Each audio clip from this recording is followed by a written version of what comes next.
Today we're going to do trigo evaluation, and for this case we are given two pieces of clue. The first one is that cos theta is -4/5 and that we have tangent theta and cos theta having different signs. Now what does it actually mean? So let's have a look at the four quadrants that we have. So this one will be in one of the four quadrants, but we have to kind of guess which one it is based on the clues given. So the first clue given was that cos is going to be negative, a negative value. So we have this case ASTC. So cos negative will happen either in quadrant 2 or quadrant 3. So this is negative cos.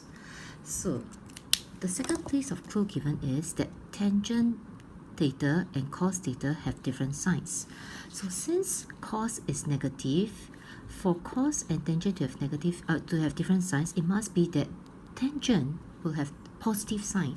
So I am going to summarize here. Tangent will have positive signs, but cos actually has negative signs, right?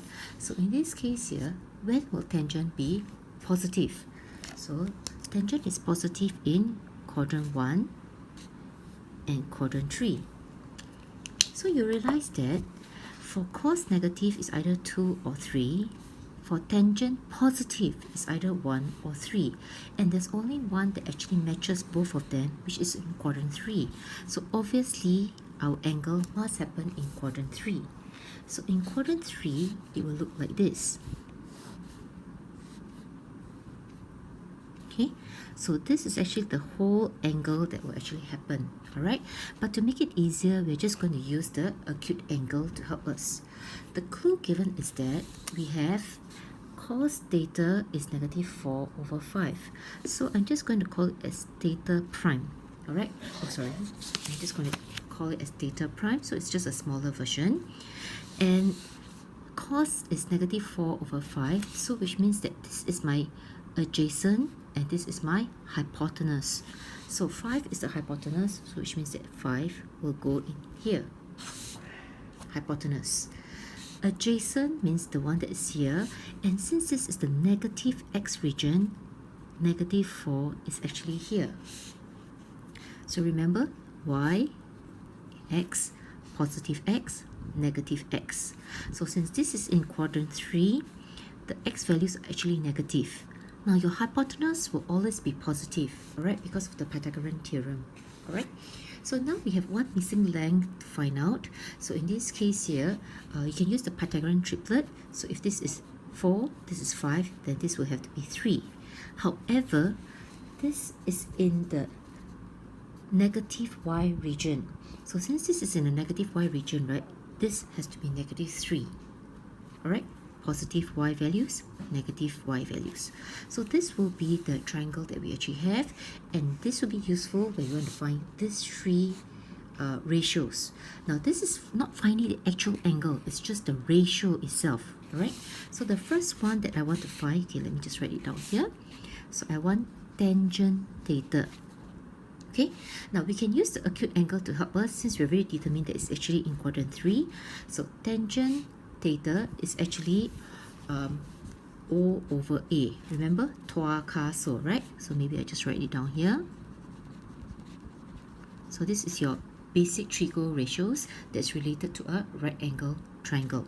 So for tangent, we have opposite over adjacent. So since this opposite here is actually -3 and the adjacent is actually -4, when we reduce it, we'll just get it as 3/4. And you will notice that, hey, tangent is positive, which it should be. Okay, in quadrant 3, tangent is positive. Now, once we have found this, the second one that we are supposed to evaluate is the ratio of sine. Now, sine is actually opposite over hypotenuse. So we have opposite over hypotenuse. This is the angle, right? The basic angle. So opposite over hypotenuse. So the opposite is actually -3 and the hypotenuse is actually 5. So for this case here, there's nothing that we can do to reduce it or anything, and rightfully sine is actually negative in quadrant 3, as you can see from here, Alright, sine is only positive in quadrant 1 and 2. So quadrant 3, sine will actually be negative. So when you get a negative answer, okay, you know that you're on the right track. Now the third one that you're supposed to evaluate is cosecant theta. Now the third letter in cosecant, right, is S. So it's actually the reciprocal of your sine function. So this is actually the same as 1 over sine theta. Now early on we already found that sine theta is negative 3 over 5. So we can just take the reciprocal and we'll be able to get the answer as negative 5 over 3. So there you have it. These are all evaluation of trig functions.